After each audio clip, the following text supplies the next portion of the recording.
Welcome back to Mangastorian, and what I have officially dubbed my manga book club.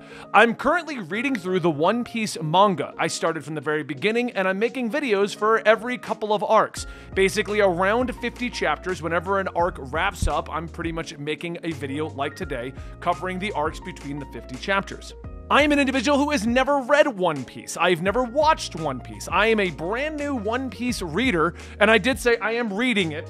I mean, I kind of bought quite a bit of the One Piece manga, I'm very proud of this purchase. So yes, that's how I'm reading through this whole thing, though.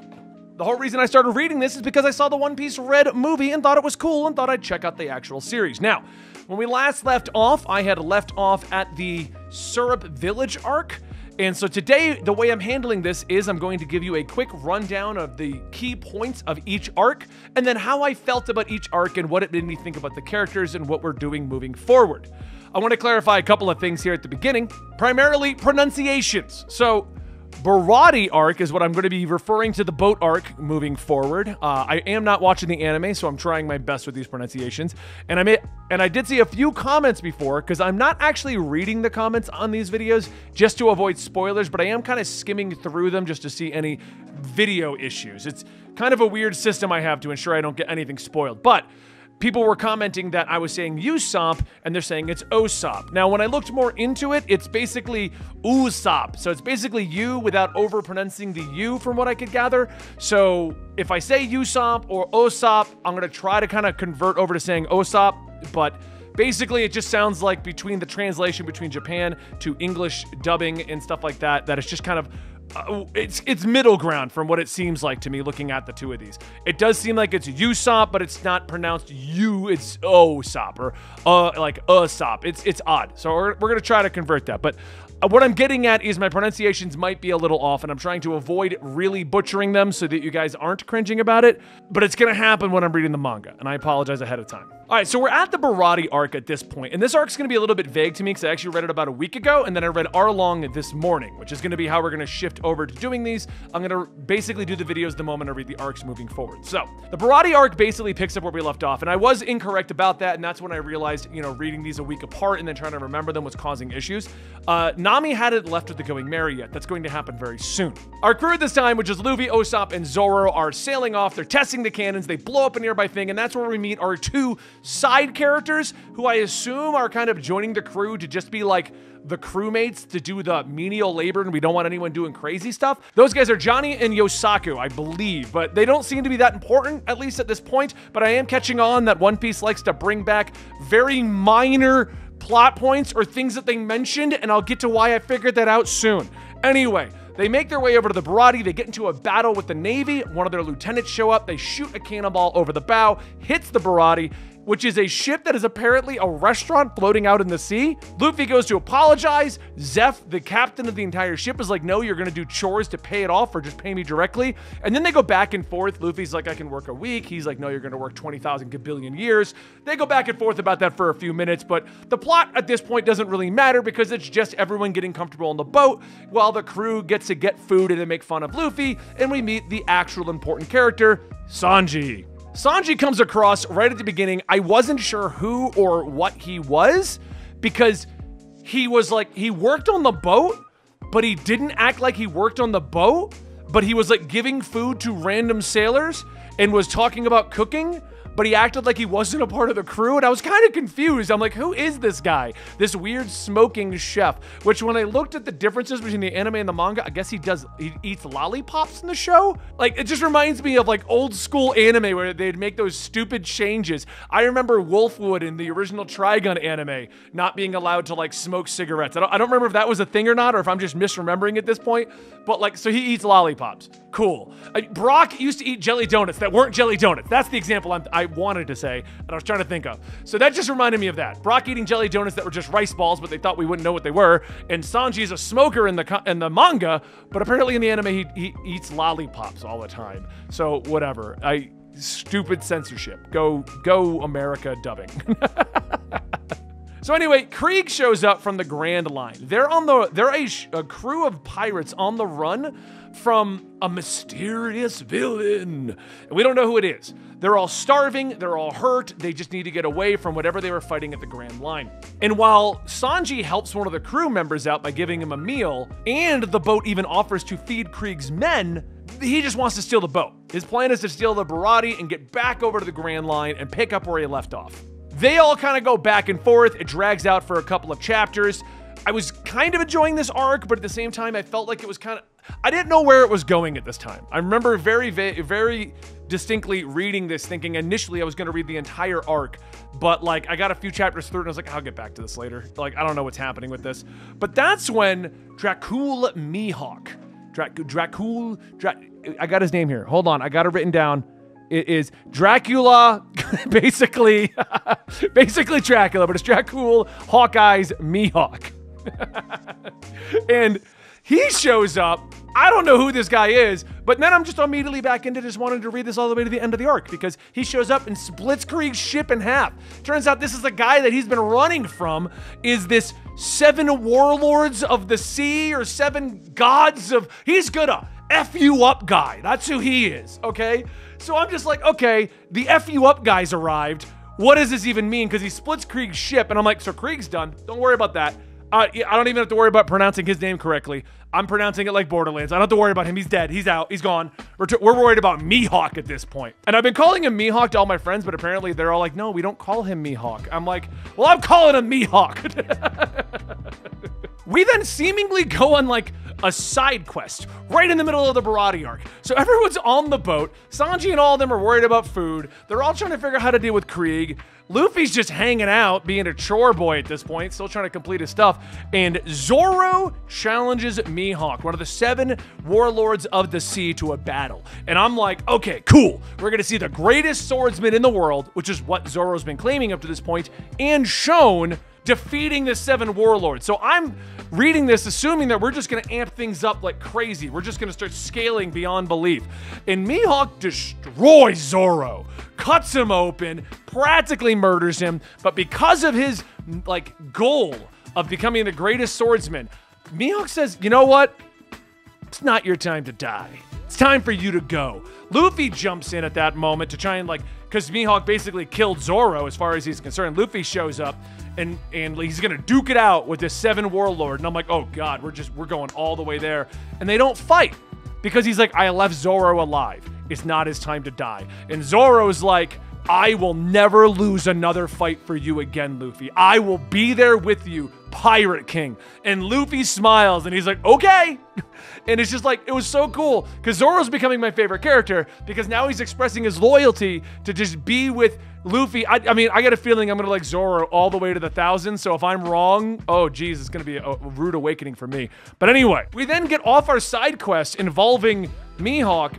And it was a little bit before this, we discovered that Nami had basically left with the Going Merry. She stole everything. And they were going to send Usopp and Zoro and Johnny, I think it was Johnny, off to go and find Nami, but they got interrupted by Mihawk. So now they're off on that journey. Zoro's going to be okay. They're stitching him up. And they send Usopp and they send Johnny off to go and handle that situation. But that still leaves Luffy as the chore boy and Krieg over here on this boat. And they need to figure out what they're going to be doing with their situation. Well, Krieg starts a big battle. And they pretty much go at it, and Luffy works it out with Zeff that if he can defeat Krieg and his pirates, that the debt is paid and they're good to go. We then kind of break it down. Sanji fights some people over here. Luffy's fighting people over here. He goes into a fight against Krieg. But we discover the backstory of Sanji. And I thought this was kind of a sweet story because basically Sanji and Zeff got stranded on an island and they only had so much food. They split the food up and Sanji went to one side to look for boats while Zeff stayed on the other side. I remember distinctly it stating 70 days, but I couldn't find any notes for the days. But anyway, it's like 2 months or whatever. They eat all their food and Sanji is just famished. He needs to eat more food. But he looks over at Zeff and he sees the bag is full. He's like, dude, how did he survive all this time and not eat any of his food? I'm going to go steal some of his food. But what he discovers in the bag is the treasure. There's no food in there. So he figures Zeff must be hiding food, and he goes around to see just completely just famished, like thin as hell Zeff, who has only survived by cutting off his own leg and eating it, giving the food to Sanji. And that's why Sanji's on the boat and working with Zeff. Now it begins to make a little bit more sense because we established that Zeff was like a pirate who was going to the Blue Line or the Grand Line or one of those one of those locations, and he can't do it anymore because he lost his leg. Well, now we know how he lost his leg and why he started his restaurant, which was his dream. We cut back to a few battles that I actually didn't find that interesting overall. It was cool to see Luffy battle against Krieg and kind of see that battle going on, because I'm sensing a theme here where the villains just keep hyping up their abilities and then they throw it at Luffy and he's just like, whatever, boys. It's just what it looks like to me at this point. Like, it's kind of what goes on. And that fight is fine. I liked that fight, but nothing out of the blue, nothing crazy happened in that particular fight. He also fought against the shield guy who was like, I can never be hurt. And I'm reading that like, you're immediately about to be hurt. Like, so we ended up resolving with Luffy defeating Krieg, clearing his name. The Baraati's gonna keep sailing, and at the ending, Zeph and the crew tell Sanji that his soup is terrible and that he should leave and that he should go. What's going on is Zeph wants Sanji to follow his own goals, not follow Zeph around. That's what he wants. He doesn't want Sanji to be with him and just live his life serving Zeph.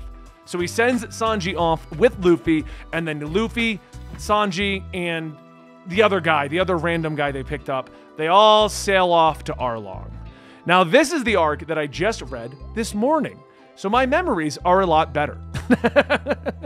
So I was typing messages to my friends on Discord as I was going through it, and my first message for the Arlong arc was, what the hell? The Nami reveal? What, she's an evil villain this whole time? I didn't see that coming. If I had read a few more chapters before sending that message, a lot more shit would have made sense to me at that time.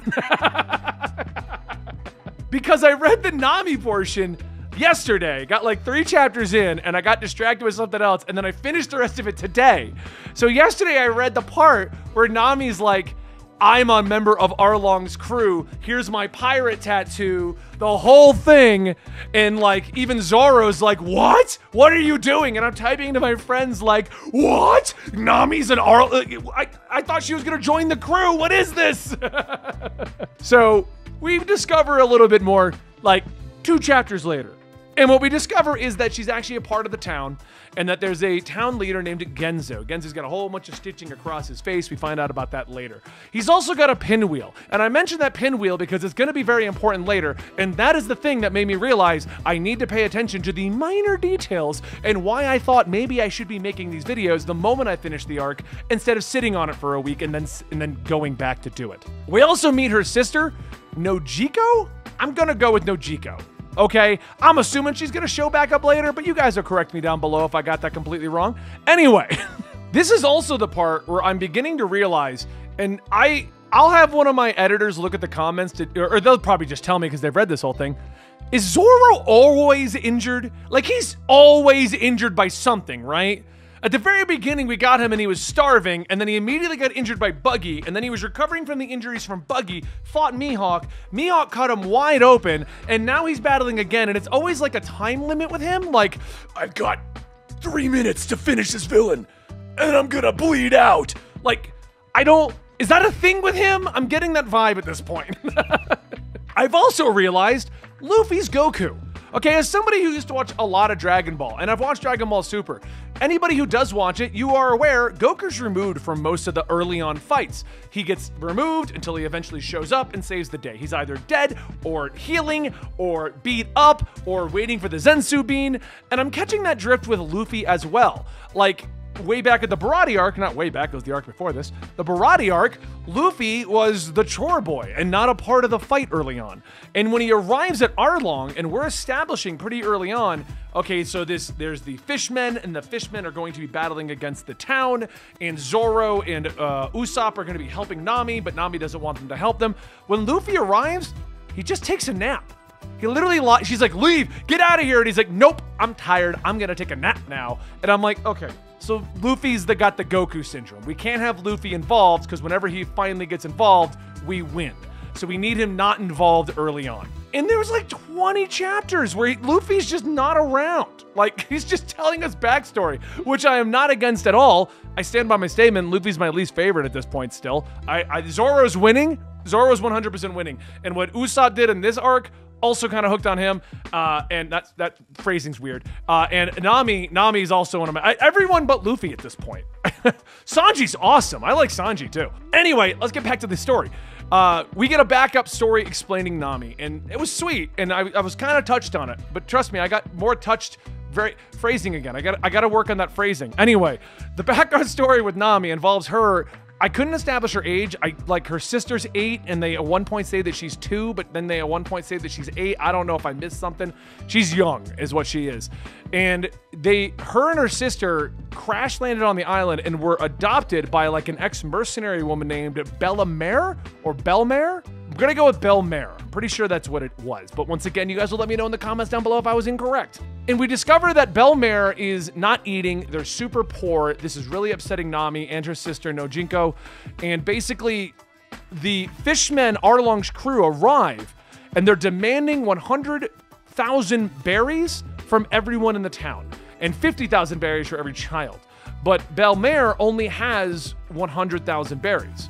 So the town is telling the kids to leave. They're trying to kick the kids out because Belmare is not their real mom anyway. They were complaining about living with her, and they basically wanted Nami and Nojinko to leave, go live elsewhere. And there was an argument going on about whether or not these kids could survive on their own. Should we do this? It didn't matter because Belmare stood up and said, the 100,000 berries that I'm giving you are for my kids, which was touching because there was a whole argument about whether or not they were her kids or she saw them as their kids. And then our villain, Arlong, shoots her in the head. And so it's like, oh, damn. Well, there goes that character. And it was really sweet. I really liked it. But that's how we discover that Nami is this great navigator, and she was recruited by Arlong's crew, and she made a deal that she would help him, but once she got 100 million berries, she would be able to buy the town and get their freedom from Arlong. We get all that backstory going on, and Nami is insisting that the crew needs to leave. Straw Hat Pirates need to get out of here. But we then discover that Arlong worked out a deal with the Navy so that they would come and ransack the town and take the loot that she had saved up so that she could never pay the 100 million berries. Finally, she breaks down. She doesn't know what to do. She can't save the town.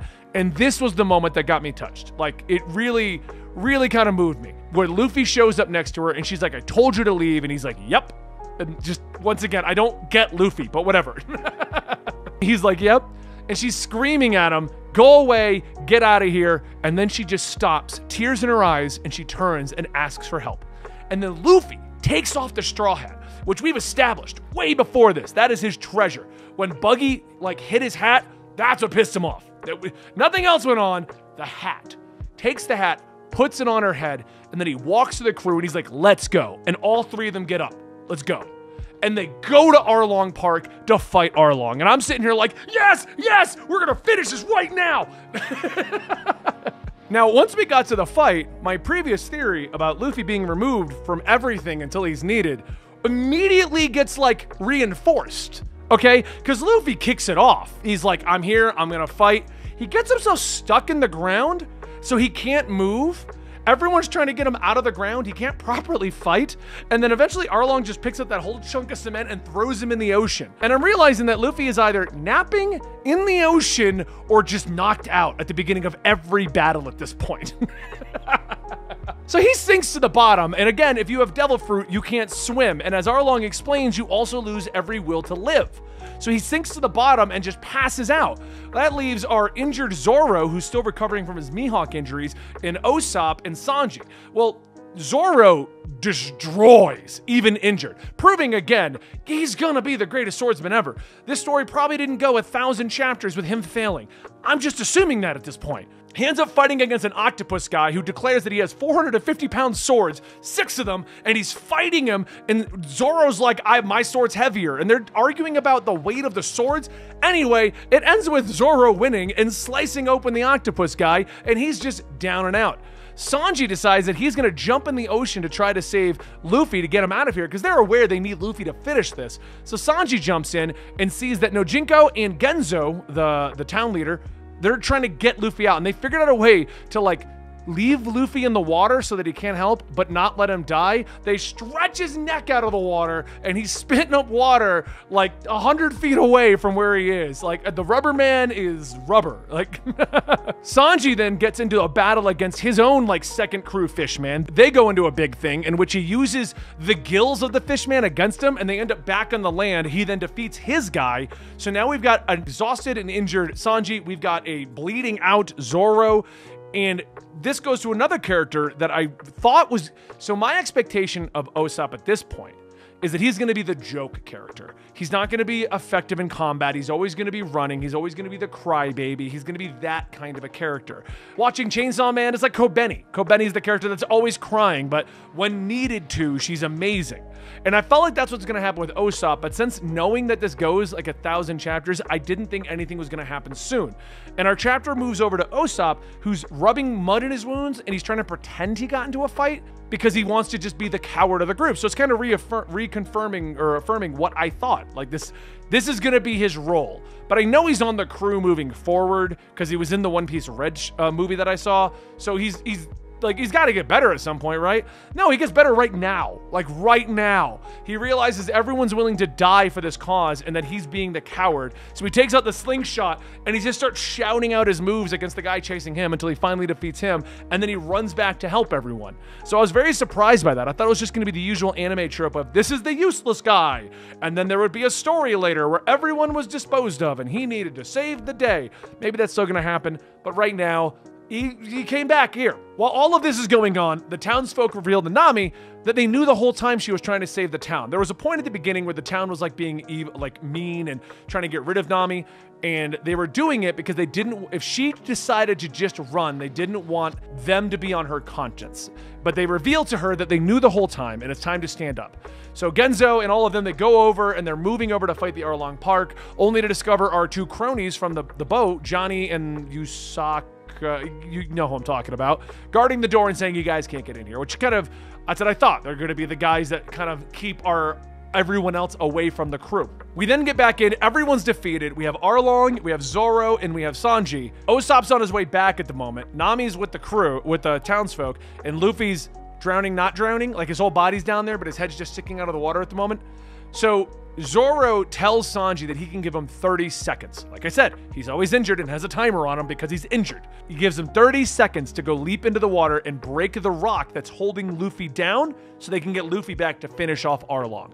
So Zoro gets up, starts going at it. He's fighting the guy's sawtooth nose thing and like all kinds of stuff. Sanji leaps into the water, breaks the stone just in time, and we get Luffy back into the fight. Now, this is the part where I still don't know what Luffy's doing. Like, I can't decide if Luffy is like this super awesome, amazing guy like Vash from Classic Trigun, where he's like, oh, you all assume I'm an idiot and I don't know what I'm doing, but look at how insanely skilled I am. Or if he's just an idiot that gets lucky. I can't figure that out right now because he's removed from so much, but he's also there. I know we've got 1,000 chapters. I'm assuming I'll figure this out eventually. I hope when we get to chapter 500, I'm not sitting here going, guys, I don't know if Luffy's an idiot or he's lucky. But anyway, the battle between Luffy and Arlong is exactly that. He's bouncing back and forth. They're constantly making comments like, oh, if he was one step to the left, he would have died right there. He's eating he grabs Arlong's shark teeth and puts them in his own mouth at one point. We discover that he has no idea what he's doing with swords. He's just whirling around. And again, I don't know if this was all intentional or Luffy's just stupid ugly. I mean, ugly. Once again, I don't know if this is intentional or he's stupid lucky. But eventually, the fight then amps up, and like Arlong kicks him into the roof of the Arlong Park building at the top, where we discover is where he kind of kept Nami trapped to write the ocean charts. And Luffy figures out that this room, Nami must hate it. Like, this is what's causing all of her pain and all of her bad memories. So while they're fighting, Luffy is just destroying this room with everything that he has.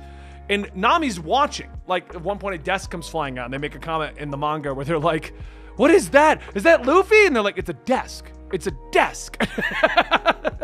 And just as a side note, because I thought this was funny, So I have the theme for One Piece. I have like a lo-fi One Piece sound playlist that I'm playing while I read this, just to kind of get some of the mood going on and stuff like that. And it's lo-fi normally. And for some weird reason, when he got kicked into the map room, I guess I hit the end of the playlist, it started playing the Dragon Ball Z Ultra Instinct theme, which just reading through it really made this whole thing just fit. It was just so awesome. So anyway, obviously, Luffy wins. He ends up stomping out the entire top floor. He stomps Arlong through like 3 or 4 or 5 or 20 floors, and the whole building crumbles, crushing everyone, and Luffy's standing there pissed because he saved the day. He helped Nami. His whole crew's fine, and he saved the town. So in the epilogue for this, Nami gets the Arlong tattoo removed, and she instead gets on her back a pinwheel with a tangerine on it. And this is what made me realize I gotta pay attention to the minor weird things they bring up, because they go back to when Nami first arrived at the town, and Genzo was scaring her. And so what he did so that she would laugh is he put a pinwheel on his hat. And I was like, oh, it's such a great callback to the random pinwheel on this guy's hat and why he's got it. Because they kept bringing it up. Where's your pinwheel? Where's your pinwheel? Oh, there's the pinwheel. And I'm like, why? It's a hat. Why are we is it important? I hope so. Well, it was. It was very important, and it was sweet. And he said he doesn't need it anymore because Nami doesn't need to laugh. She has friends. She's going to go off with the crew. She's also officially on the crew at this point. As her final goodbye, she runs by everyone in the town, stealing all of their wallets, which I found hilarious. But she also just left them all 100 million berries that she had just collected. So it's like she stole from them, but also left them a ton of riches. So whatever. So overall, I loved this story. And it's the first time reading this that I actually kind of got touched and moved. The Nami asking for help after going through like 70 chapters of her just kind of being a pain in the ass, but like a lovable pain in the ass, you know, kind of like half my crew here at Comic Storian / Manga Storian. Anyway, I kind of enjoy, like, it really finally touched me seeing her ask for help, especially the way that she did. It wasn't just like, oh, Luffy's here, let's go get help. No, she like fought against him for like 15 chapters, and then just to see Luffy like, no, I'm gonna go help her. Be like, the scene is, you made my navigator cry, like, and he's just furious at Arlong, and it's so moving, and it was great, and I loved it. I also realized, like, this story is taking some more serious turns than I thought it was going to. As I said when I started this in the last episode, because of the art style, I kind of figured this was like a cartoon, almost like the levels of like SpongeBob and stuff. Classic anime. It doesn't do anything serious. It doesn't do anything deep. I always heard people be like, oh my God, I'm so moved by the latest One Piece storyline. This is so sad. You're going to be so upset. But I was always like, whatever, it's nothing. It's just a cartoon, which I know is like the bane of anime. And I watch a lot of anime. I'm not saying anime is a cartoon. I'm saying this particular one struck me as like cartoon levels, kind of like early Pokemon, you know, that whole 4Kids thing in the way back in the early days where it was just cartoons in the morning and it was actually anime. But when I was a kid, I used to watch the Power Hour, and it was Sailor Moon and Ronin Warriors, and that was cartoon Power Hour. So just bear with me, okay? And if you're as old as me, when I said Ronin Warriors, in your head, the theme song probably kicked off, Ronin Warriors. Anyway, I digress. What I realized is this gets a lot more serious than I thought, because there's like themes of racism and stuff in here. Like, he repeatedly brings up, we are the superior race. We will oppress you, and you are our slaves, and you're gonna do what we want, and you're gonna pay for your freedom and stuff like that. And I'm like, these are pretty serious like subjects to bring up, and then just pepper into the fish people versus the humans. Like, it's interesting that they've decided to go this route and to like go into this and bring up themes like buying your freedom and stuff like that.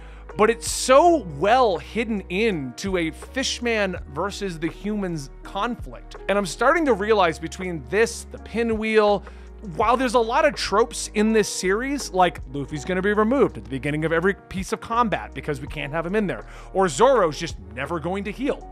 I don't think he is. I don't know, but I really don't think he is. At the same time, they're telling a lot of sweet stories, like the story of Nami and her sister, and you can have a family, but you're not really a family. Like, the family are the people that you have around you as opposed to your traditional biological family. That was the whole vibe I got from the Belle Mare story arc. And then the fishman oppressing the humans. That was another more serious idea to bring into this storyline.